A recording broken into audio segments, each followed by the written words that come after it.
चलिए स्टार्ट करते हैं हम नया चैप्टर जिसका नाम है periodic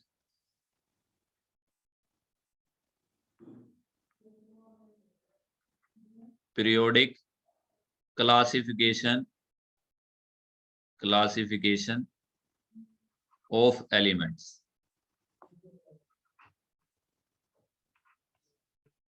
periodic classification of elements, ये चैप्टर हमको स्टार्ट करना है। ठीक है, अब ये पीरियोडिक क्लासिफिकेशन का मतलब क्या है कि एलिमेंट को किस तरीके से, किस बेस पे, किन प्रॉपर्टी के बेस पे एलिमेंट को क्लासिफाई किया जाए। ठीक है, इसी को बोलते हैं पीरियोडिक क्लासिफिकेशन ऑफ एलिमेंट्स। इसी को कहते हैं पीरियोडिक क्लासिफिकेशन ऑफ एलिमेंट्स, कि एलिमेंट्स को किन प्रॉपर्टी के बेस पे अरेंज किया जाए। पीरियोडिक का मतलब होता है एक इंटरवल, फिक्स इंटरवल को पीरियोडिक बोलते हैं। एक इंटरवल को पीरियड बोला जाता है, फिक्स इंटरवल को पीरियोडिक बोलते हैं। ठीक है, और इस चैप्टर का नाम पीरियोडिसिटी भी है। पीरियोडिसिटी, इस चैप्टर को पीरियोडिसिटी भी बोलते हैं। तो पहला क्वेश्चन यही उठता है, इस चैप्टर की जरूरत क्यों है? Why we need to classify element, why we need to classify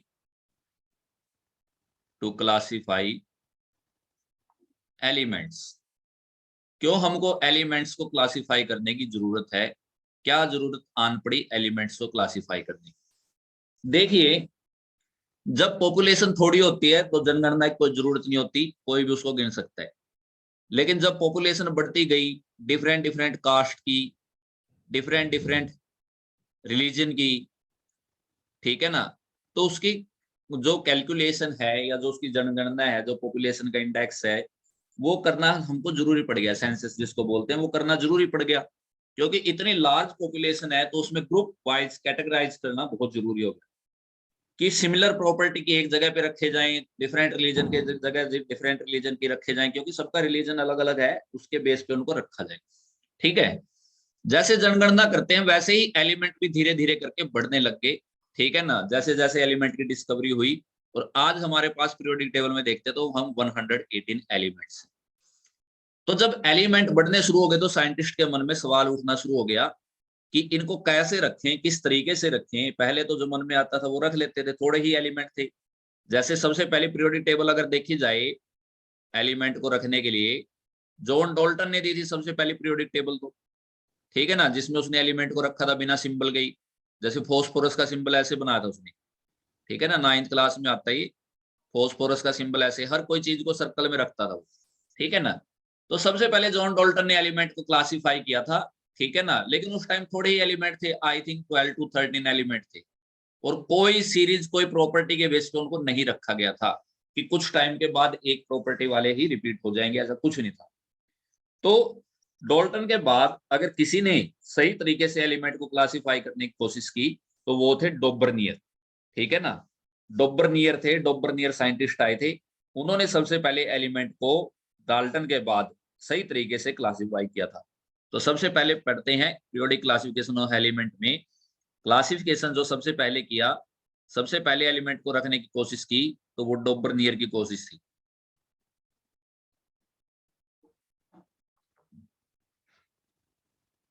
Dabur, क्या हो गया पेन को? एक मिनट रुकिए।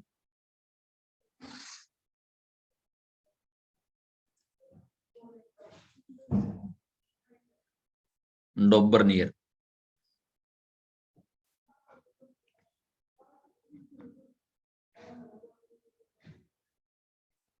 डॉबर्नियर,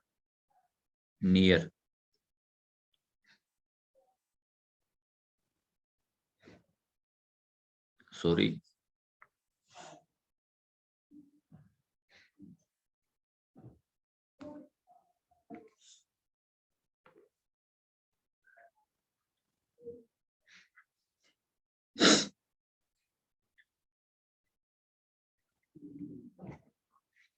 ट्राइड्स, डोबरनियर के ट्राइड्स। तो सबसे पहले डोबरनियर के ट्राइड्स आए, और ये कब आए थे? ये जर्मन केमिस्ट था डोबरनियर, एक जर्मन का साइंटिस्ट था। 1829 में इसने सबसे पहले एलिमेंट को क्लासिफाई किया। 1829 में इसने सबसे पहले एलिमेंट को क्लासिफाई किया। ठीक है, सबसे पहले इसने एलिमेंट को क्लासिफाई किया 1829 में। ट्राइड का मतलब होता है तीन का group, group of 3 element.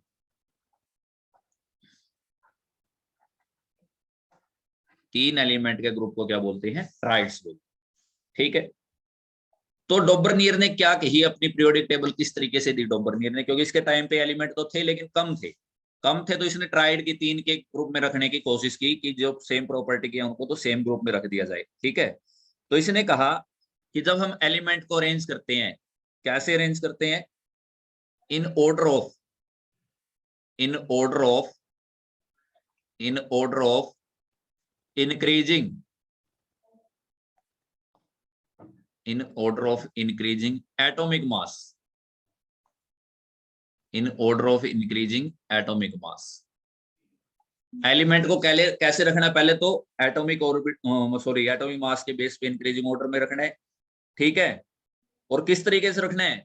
Group of 3 elements में रखना है, ग्रुप ऑफ 3 एलिमेंट्स में रखना है। ठीक है बेटा जी, और इसमें क्या होना है? उनकी सिमिलर केमिकल प्रॉपर्टी होगी। ठीक है ना, तीन एलिमेंट की क्या होगी? सिमिलर केमिकल प्रॉपर्टी होगी। तीनों की क्या होगी? Similar chemical property. तीन के ग्रुप में क्यों रखा? क्योंकि तीनों की सिमिलर क्या है? केमिकल प्रॉपर्टी है, केमिकल प्रॉपर्टीज है। ठीक है बेटा जी, आई बात समझ में? और इस तरीके से रख रखा है कि जैसे ये तीन का ग्रुप बनाया बेटे, ये तीन का ग्रुप बनाया, ठीक है ना, ये तीन का ग्रुप बनाया, इसमें से जो बीच बीच वाले का मास है, जैसे ये पहला एलिमेंट एक्स रख दिया इस ग्रुप में, सॉरी, पहला एलिमेंट एक्स रख दिया, दूसरा एलिमेंट वाई रख दिया, और तीसरा सपोज जेड है। तो जेड का जो मास है, बीच वाले का मास क्या आना चाहिए? हमेशा सम आएगा, sorry, sum of first and third mass divide by 2। ये रिलेशनशिप इनमें होना चाहिए, इसने ये कहा।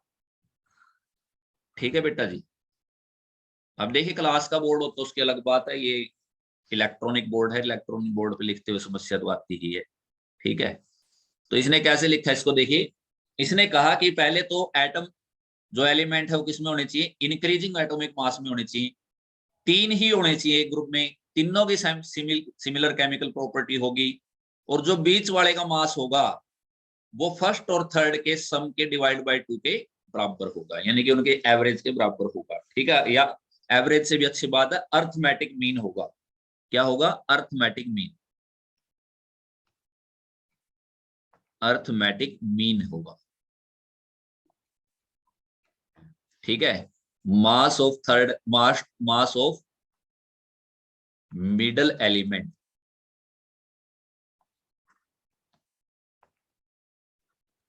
will be arithmetic mean of first and third element। ये बात आपको ध्यान रखनी है। आइए एग्जाम्पल से समझते हैं इस बात को, इस बात को एग्जाम्पल से समझने की कोशिश करें। जैसे कि लिथियम है बेटा, उसके बाद सोडियम है, उसके बाद पोटासियम है। मैं आपको बता दूं इसका मास कितना है? 7 है। इसका मास कितना है? 23 है। और इसका मास कितना है? 39। तो देखिए पहले तो इंक्रीजिंग मास है कि नहीं है? पहले 7 मास था, फिर 23 मास बढ़ रहा है, बिल्कुल पहली बात सही होगी। फिर ये तीनों का ग्रुप हो सकता है कि नहीं हो सकता? इसको चेक करने के लिए देखिए बीच वाले का मास कितना है? 23। देखिए क्या फर्स्ट और थर्ड के अर्थमेटिक मीन के बराबर आता है? ये बिल्कुल आता है, यानी कि डोबरनियर का फर्स्ट राइड बिल्कुल सही है। फर्स्ट राइड यही दिया था डोबरनियर ने, डोबरनियर ने फर्स्ट राइड यही दिया था हमको, लिथियम सोडियम पोटासियम का। ठीक है ना। इनको अल्कली मेटल भी बोलते हैं। मॉडर्न पीरियोडिक टेबल जब मैं आपको पढ़ाऊंगा तब डिस्कस करूंगा। ठीक है। तो पहला ट्राइड ये दिया था जो बिल्कुल हमारा सही निकल गया। ठीक है ना, पहला ट्राइड यही दिया था। दूसरा ट्राइड किसका दिया था देखिए, कैल्शियम, स्ट्रोंटियम, बेरियम का दिया था। ठीक है ना। कैल्शियम का मास कितना होता है, 40 होता है। स्ट्रोंटियम का आपको याद नहीं होगा क्योंकि आपने 20 तक के ही मास किए होंगे। मैं बता देता हूँ, इसका 88 होता है, इसका 137 होता है। तो इनका अगर अर्थमेटिक मीन निकालेंगे तो बेटा 88 ही आएगा। ये भी क्या है, डोबरनियर का ट्राइड। ठीक है ना, ये भी डोबरनियर का क्या है, एक ट्राइड है डोबरनियर का ये भी। ठीक है। उसके बाद देखिए हैलोजन ग्रुप में, देखिए हैलोजन ग्रुप में उसने रखे क्लोरीन, ब्रोमीन, आयोडीन, ये तीन का ग्रुप रखा। ठीक है। अब क्लोरीन का मास कितना होता है, 35.5 एटॉमिक मास। ब्रोमीन का कितना होता है, 80 होता है, और इसका 127 होता है। तो अगर अर्थमेटिक मीन निकाल लेंगे तो लगभग कितना आएगा आपका, 81.2 आता है, लगभग 81.2 आता है लगभग। तो उसको 80 ही मान लेते, और 80 का एक एलिमेंट मिलता है हमको, ब्रोमीन मिलता है, और कोई मिलता ही नहीं। ठीक है, आई बात समझ में। लेकिन इससे सारे के सारे, इसकी लिमिटेशन क्या हुई, इसकी लिमिटेशन ये निकली कि यही यही क्लासीफाई हो पाए जो मैंने आपको करवाए, इसके अलावा औरों का क्लासिफिकेशन नहीं हो पाया।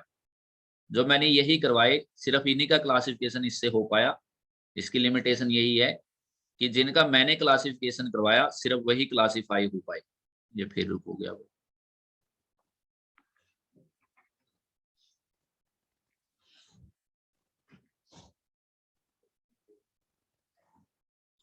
इसकी लिमिटेशन यही है कि जिनका मैंने क्लासिफिकेशन करवाया सिर्फ उन्हीं का होगा। ठीक है ना। इसके अलावा और जब एलिमेंट डिस्कवर हो गए तो ये फेल हो गया। ठीक है ना, आई बात समझ में। उसके बाद आता है जी अगला जो क्लासिफिकेशन, अगला पीरियोडिक टेबल बना करने की कोशिश की, वो की न्यूलैंड ने। न्यूलैंड, न्यूलैंड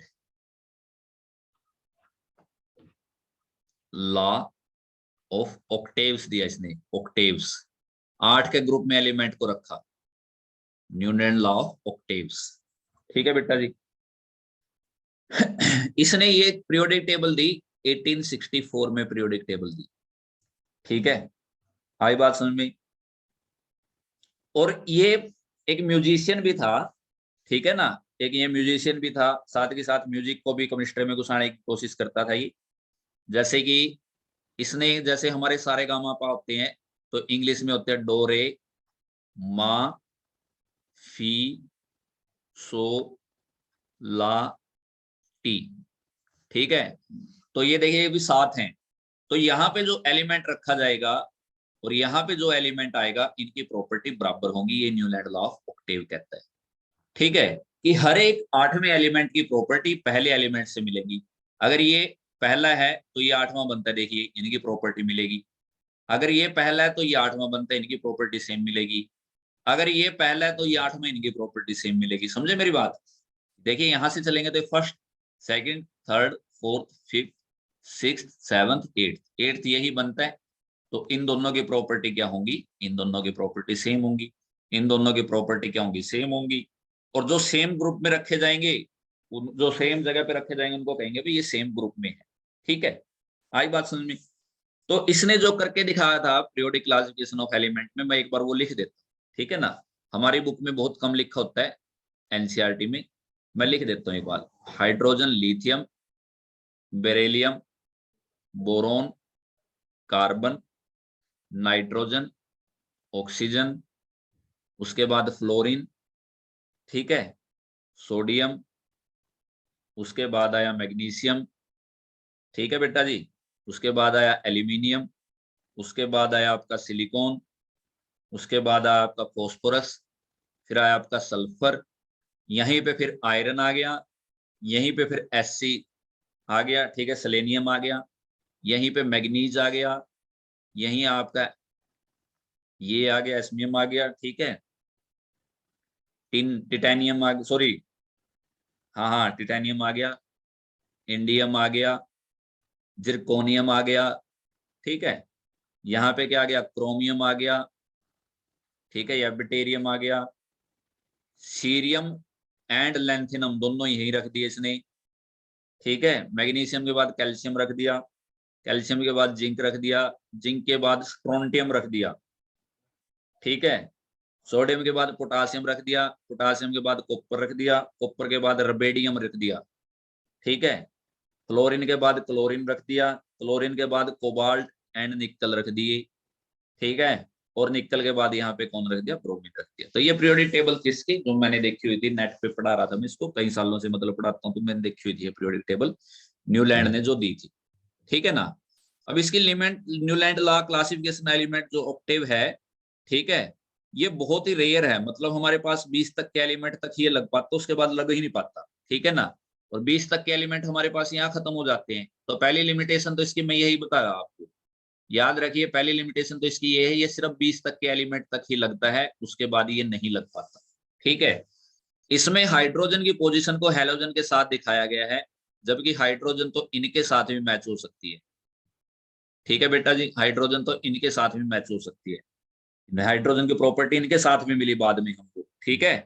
तो पहली लिमिटेशन तो यही है कि ये कहां तक है, ये 20 तक के एलिमेंट तक लगता है, ठीक है, कैल्शियम तक ही लगता है। After calcium every 8 element did not possess similar properties, first element के बाद की सिमिलर प्रॉपर्टी नहीं मिलेगी। जैसे कैल्शियम के बाद क्रोमियम है, क्रोमियम की और एबिटेरियम की प्रॉपर्टी आपको सेम नहीं मिलेंगी, डिफरेंट मिलेंगी। तो एबिटेरियम के बाद इनकी प्रॉपर्टी सेम नहीं मिलेंगी, ठीक है। इसकी प्रॉपर्टी सेम नहीं होगी, क्योंकि ये तो पी ब्लॉक का है और ये डी ब्लॉक का है, ठीक है ना। तो ये अलग अलग प्रॉपर्टी हो जाएंगी इनकी सबकी, ठीक है। सब में इलेक्ट्रॉन अलग होंगे, नंबर ऑफ इलेक्ट्रॉन सेम नहीं होंगे। अब देखिए हैलोजन की प्रॉपर्टी कैसे मेटल के साथ मैच कर सकती है, ठीक है। तो पता नहीं इसने मतलब उस तरीके से कर दिया क्लासिफाई, और ये फेल भी होगी, ठीक है। आई बात समझ में। तो उसके बाद इसको ये भी नहीं बता पाया, कोबाल्ट निकल की पोजीशन नहीं बता पाया, आयरन की पोजीशन नहीं बता पाया, ठीक है। तो यहां से पहला क्वेश्चन तो यही बनता है कि न्यूलैंड लॉ ऑफ ऑक्टेव क्या होते हैं। न्यूलैंड लॉ ऑफ ऑक्टेव भी क्या करता है, एलिमेंट को इंक्रीजिंग ऑर्डर ऑफ मास में ही रखता है, मास में ही इंक्रीजिंग ऑर्डर में रखता है। और इस तरीके से रखता है कि पहले एलिमेंट की प्रॉपर्टी 8वें एलिमेंट के साथ मैच करेंगी, और जब मैच करेंगी तो उनको एक ग्रुप में रख देता है, ठीक है। आई बात समझ में। अब ये ग्रुप क्या होता है, ग्रुप कुछ नहीं होता, एक वर्टिकल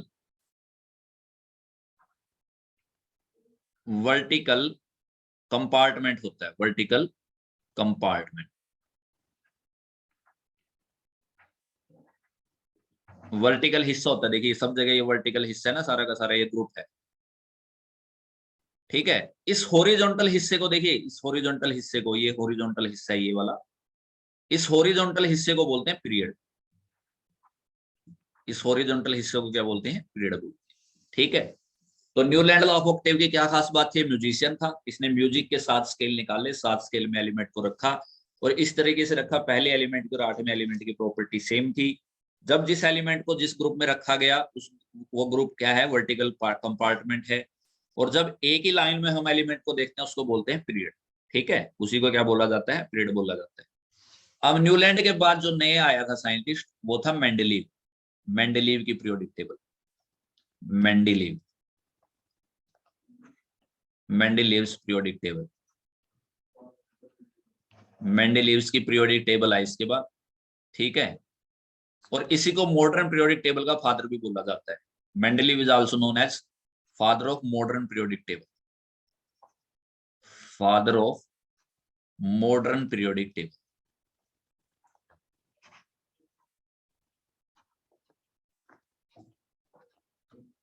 ठीक है बेटा जी। अब इसकी पीरियोडिक टेबल क्या थी, किसके बेस पे थी, वो हम आगे डिस्कस करेंगे, मेंडेलीव की पीरियोडिक टेबल के बारे में, ठीक है ना। मेंडेलीव की पीरियोडिक टेबल के बारे में हम आगे डिस्कस करेंगे।